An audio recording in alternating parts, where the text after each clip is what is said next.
Mungkin Bapak Ibu bertanya, memurtadkan itu sulit atau gampang Pak Bude? Menurut pandangan saya, memurtadkan orang itu gampang. Apalagi memurtadkan orang Jawa itu gampang Bapak Ibu. Dengan falsafah orang Jawa yang pekewuhan, maka pola-pola ini sangat mudah diterapkan. Saya beri contoh, bagaimana saya memurtadkan orang yang kemudian jadi suami saya. Ketika itu saya masih kuliah, dia juga kuliah. Dia aktivis di mahasiswa Islam. Kemudian di kampungnya dia seorang ketua pengajian.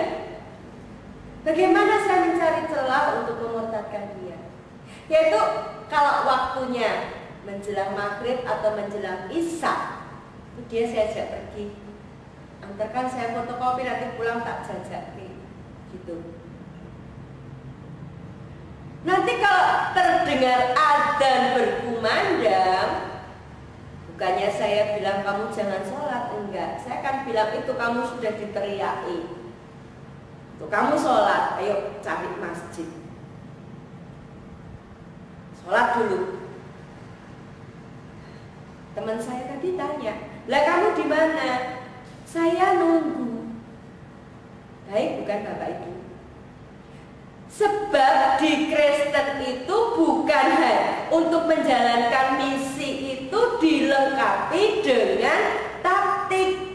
Taktiknya ada di Injil Matius 10 ayat 16. Kamu kuutus, ya, kalau panjenengan kepengen tahu itu bisa baca buku Draft Bible ini. Kebetulan dalam buku Draft Bible ini ada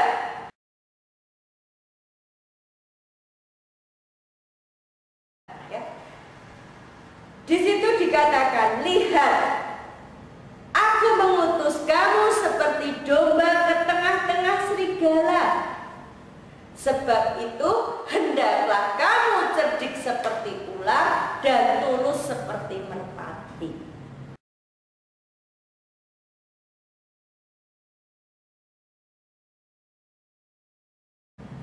Jadi kita bisa membayangkan seekor domba masuk ke kawanan serigala. Kalau domba itu domba yang bodoh, dia akan dicabik-cabik oleh serigala-serigala yang lapar. Ya kan? Maka dia harus punya strategi. Tulus seperti merpati dulu. Ngajain jajan, mengingatkan sholat, nunggu yang sedang sholat. Lama-lama yang ditunggu pekewuk. Sama seperti pola-pola kristenisasi saat ini. Ngasih bantuan beras, ngasih bantuan supermi, ngasih bantuan beasiswa, sehingga orang yang dibantu tadi pekewuk ketika diarahkan menuju jalan ke Kristen tadi.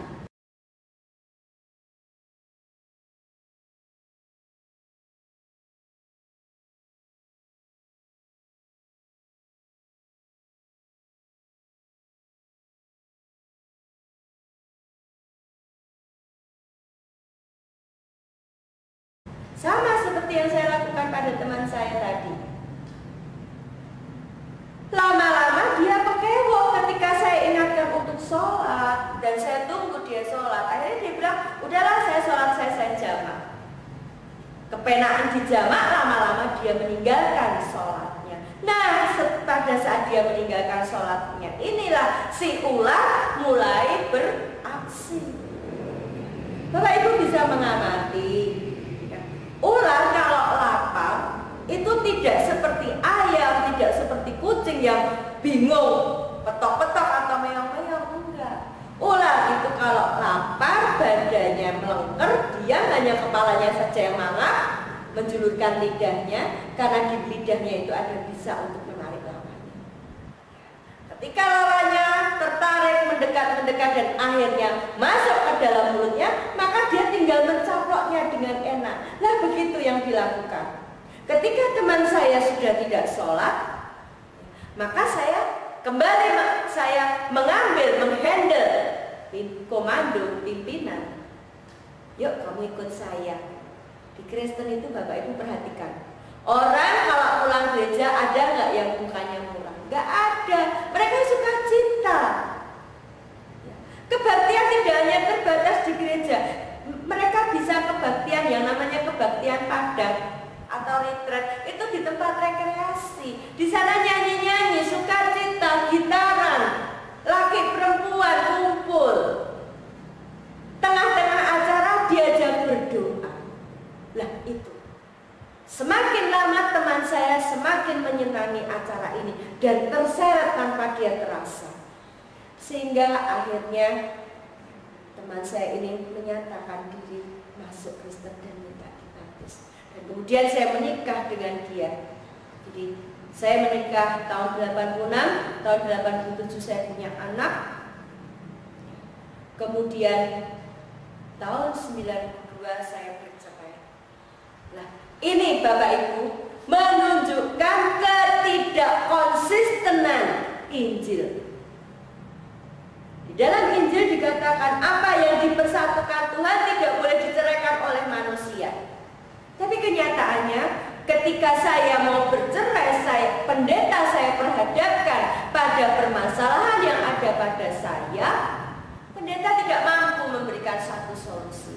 Akhirnya Bapak Pendeta yang pada waktu itu saya menjadi salah satu jemaat yang di Solo, dia mengatakan, ya sudah kamu silahkan bercerai, tapi saya izinkan, tapi jangan bilang-bilang loh ya. Nah itu menunjukkan ketidakkonsistenannya. Ya karena suami saya yang pertama setiap kali mendengar adzan hatinya terusik. Ketika melihat orang berpuasa, dia rindu untuk berpuasa. Dia rindu ketika melihat orang tarawih, sehingga rumah tangga kami tidak pernah tentram. Kami bercerai tahun 92. Kemudian karena masalah keberadaan anak jadi rebutan, maka anak ini untuk sementara dibawa orang tua saya ke Lombok. Saya hidup sendiri di Solo sebagai seorang janda, dan saya tetap menjalankan misi-misi kekristenan. Itu terjadi sampai tahun 97. Ketika tahun 97 saya ketemu dengan seorang teman saya. Di dalam pergaulan saya Bapak Ibu, hampir sebagian besar teman saya adalah orang-orang yang beragama Islam. Tetapi di antara teman-teman saya itu belum pernah ada satupun yang berusaha mendakwai saya. Justru saya yang menyampaikan Kristen kepada mereka. Sehingga banyak di antara teman-teman saya tadi, kalau toh dia Islam, Islamnya tinggal KTP-nya. Kalau toh tidak, meninggalkan Islam karena dia takut dicopot jabatan. Itu. Tetapi sebagai seorang Islam mereka sudah nggak sholat. Mereka enjoy saja ketika saya ajak makan babi. Ketika saya ajak makan anjing pun mereka nggak menolak. Itu. Jadi tidak pernah ada yang berusaha untuk mendakwai saya, menyampaikan ini loh indahnya Islam, nggak ada. Maka saya lewat pengajian ini, saya mengajak Bapak Ibu, kita ini punya tugas dakwah, sampaikan Islam, begitu. Ya. Jadi ketika tahun 97 saya ketemu dengan seorang teman, saya kenalan dengan seseorang, orang itu dari Jakarta. Kebetulan dia ketika itu menjabat sebagai salah satu manajer di perusahaan otomotif yang cukup terkenal di Indonesia ini. Dan beliau tugas memberikan training di Solo. Dia saya berkenalan. Semakin hari perkenalan kami semakin akrab. Dia sering dari Jakarta datang ke Solo. Saya bertanya, ada apa maksudmu? Dia mengatakan ingin mengambil saya sebagai istri. Tapi saya bilang nggak bisa. Kamu bisa menjadikan saya istrimu kalau kamu masuk Kristen. Dia bilang, kita nggak usah debat masalah ayat. Karena kamu orang yang selalu berpikir pakai logika, saya pun juga akan mengajak kamu berpikir pakai logika. Nggak usah pakai ayat-ayat, kita nggak usah debat. Kalau debat ayat, ya pasti kita masing-masing merasa benar, dan saya yakin kamu sudah siap. Dia bilang seperti itu. Apa yang dia sampaikan Bapak Ibu begini? Sederhana yang dia sampaikan. Dia bilang begini, kalau kamu, ketika itu saya di samping guru STM, saya nyambi jadi dosen di PTA UNS, pendidikan teknisi ahli di UNS. Dia bilang begini, kalau kamu seorang dosen, kamu ngajar mesti pakai referensi. Ketika saya ditanya begitu, saya katakan betul. Kamu orang listrik, apakah hukum Om sejak kamu pelajari sampai sekarang ada perubahan bunyinya? Nggak ada, saya bilang begitu. Jadi hukum Om nggak perlu direvisi, betul. Dia bilang, kalau satu ketika referensi yang kamu pakai untuk mengajar itu ternyata salah, dia bagaimana? Ya saya jawab, mesti referensi saya itu direvisi. Oke, dia bilang begitu. Sekarang kalau Injilmu itu sudah benar, kenapa setelah Injil ada Quran? Padahal setelah Quran itu tidak ada kitab lainnya. Berarti secara logika Quran yang paling sempurna dan paling benar.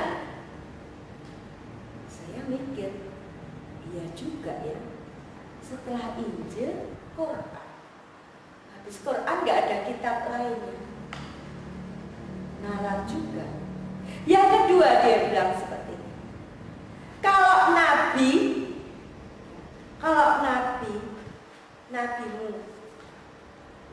Isa itu sudah paripurna yang terakhir dan sempurna. Kenapa setelah Nabi Isa masih ada Nabi Muhammad?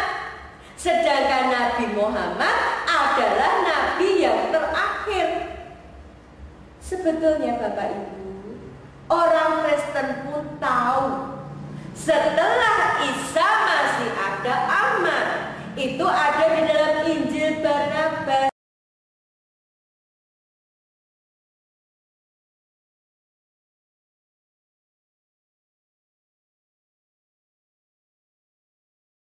Tapi Injil itu dimusnahkan. Karena apa? Karena Nabi Muhammad tidak lahir dari Bani Israel. Gitu. Berarti Nabi yang paling sempurna adalah Nabi Muhammad. Dulu ketika saya masih SMP, saya dapat pelajaran ilmu ukur. Kalau sebuah rumus sudah dibuktikan dengan dua pembuktian, maka berarti itu rumus itu benar. Jadi penalaran saya ketika itu setelah Injil Quran. Nah, setelah Injil Quran berarti Quran yang paling sempurna. Setelah Isa Muhammad, berarti Nabi Muhammad yang paling sempurna. Itulah yang mengusik saya Bapak Ibu, sehingga saya setiap kali membaca Injil saya sehingga Injil saya tidak jadi saya baca. Setiap kali ke gereja, pendeta mau khotbah, mau mengajak membuka Injil, saya teringat setelah Injil ada Quran, saya keluar, saya tidak ke gereja. Saya terombang-ambing di dalam kebimbangan saya selama 1 tahun. Kalau tadi di awal saya menceritakan bagaimana dengan logika, maka ini selanjutnya adalah pengalaman spiritual saya. Bagaimana kemudian saya masuk Islam. Ada satu kejadian Bapak Ibu, di bulan Desember, kalau tidak salah tanggal 15 Desember saya kalau nggak salah ingat tahun 98. Ketika itu saya kuliah lagi. Saya jurusan listrik semula. Kemudian saya mengambil jurusan mesin. Saya kuliah di Unmer Madiun. Dan ketika itu saya mau berangkat ujian. Kalau saya berangkat ke Madiun dari Solo itu saya bawa mobil sendiri, saya setir sendiri, dan saya kalau nyetir cukup kencang. Kalau jalan lurus ya 100 begitu, atau 100 lebih lah kalau jalannya lurus begitu. Ketika itu mobil saya lari kencang sekali, dan di daerah Sanggung Macan Sragen tiba-tiba mobil saya oleng, tidak terkendalikan. Karena apa? Ternyata ban mobil belakang saya, ban mobil yang belakang itu tertembus plat besi sebesar ini, lebih besar sedikit lagi, itu nancap di ban saya, sehingga ban itu menjadi kempes dan mobil oleng. Ketika itu saya sudah, wah mati saya sudah. Tapi ternyata saya selamat, mobil itu bisa berhenti sendiri di pinggir. Dan ketika itu terdengar azan maghrib, saya kemudian merenung. Kalau tadi saya kecelakaan, saya mati, jiwa saya ini kemana? Saya Islam bukan, Kristen, nggak pernah ke gereja, nggak pernah berdoa, nggak pernah baca Injil. Itu yang terjadi pada saya. Saya mikir, ini tadi yang saya mati, terus saya kemana jiwa saya? Nah, maka pada tanggal 24 Desember malam Natal, saya ke gereja yang terakhir. Saya ke gereja, dan rupanya itu adalah terakhir saya menginjakan kaki saya ke gereja, di gereja. Ketika pendeta khotbah tentang kelahiran Yesus, hati saya berontak dan semakin tidak ada perdamaian. Maka sebelum kebaktian itu berakhir, saya pulang. Dan saya niatkan, saya akan berdoa, mohon petunjuk pada Tuhan ketika itu. Dan saya niatkan, saya akan berdoa selama 7 hari. Maka saya mulai berdoa malam itu, jam 12 malam. Saya mandi, kemudian saya berdoa. Saya mohon, ya Tuhan, kalau Engkau masih menghendaki saya menjadi hamba-Mu, tunjukkan wajah-Mu. Karena dalam Kristen kita dimungkinkan melihat wajah Yesus.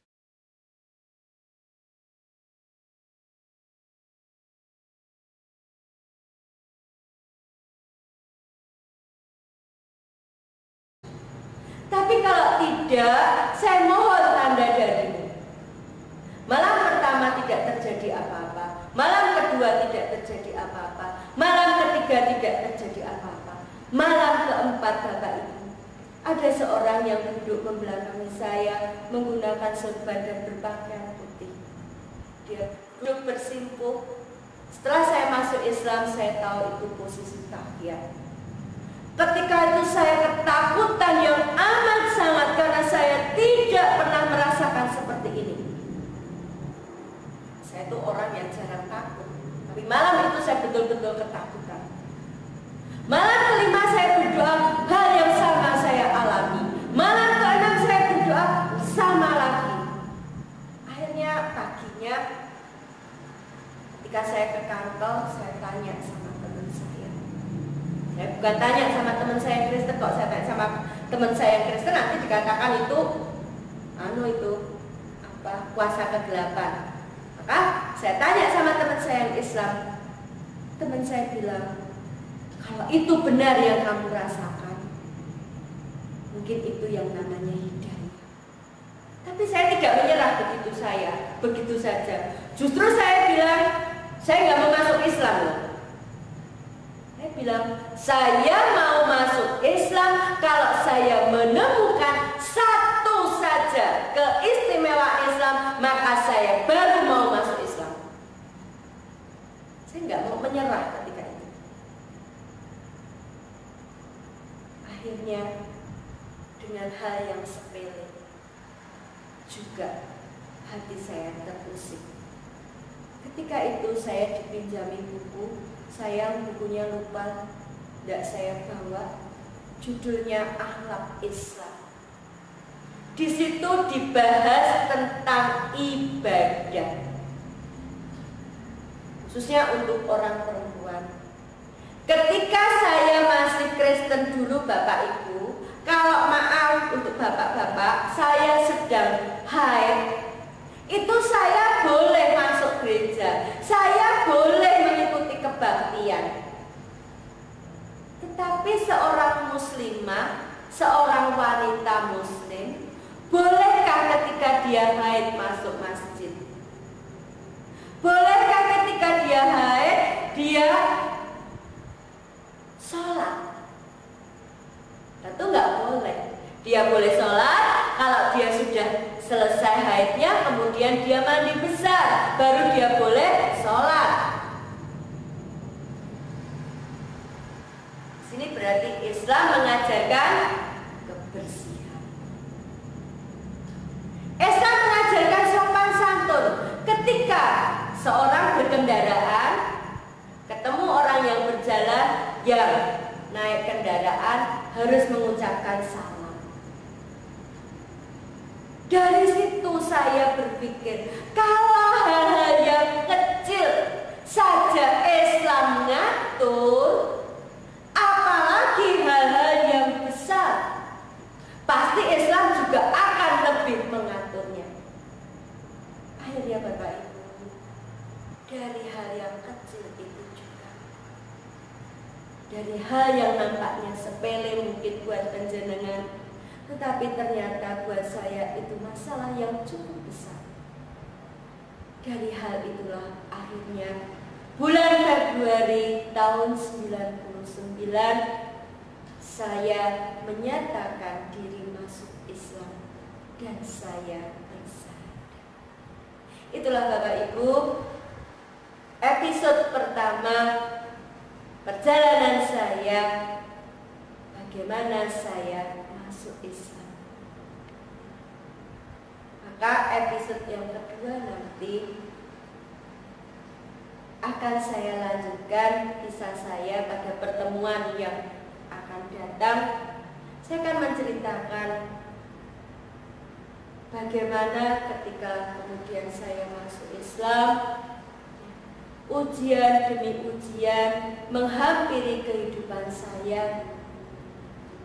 Tetapi alhamdulillah ujian-ujian yang menghampiri saya, yang saya alami, tidak menggoyahkan keimanan saya, tidak menggoyahkan keislaman saya.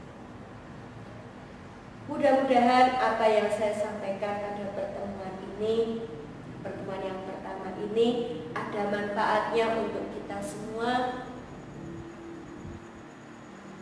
Kalau ada kekurangannya saya mohon maaf, itu semua dikarenakan kebodohannya.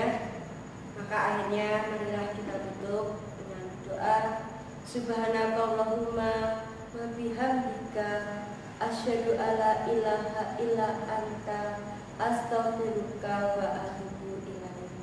Akhirul kalam, wassalamualaikum warahmatullahi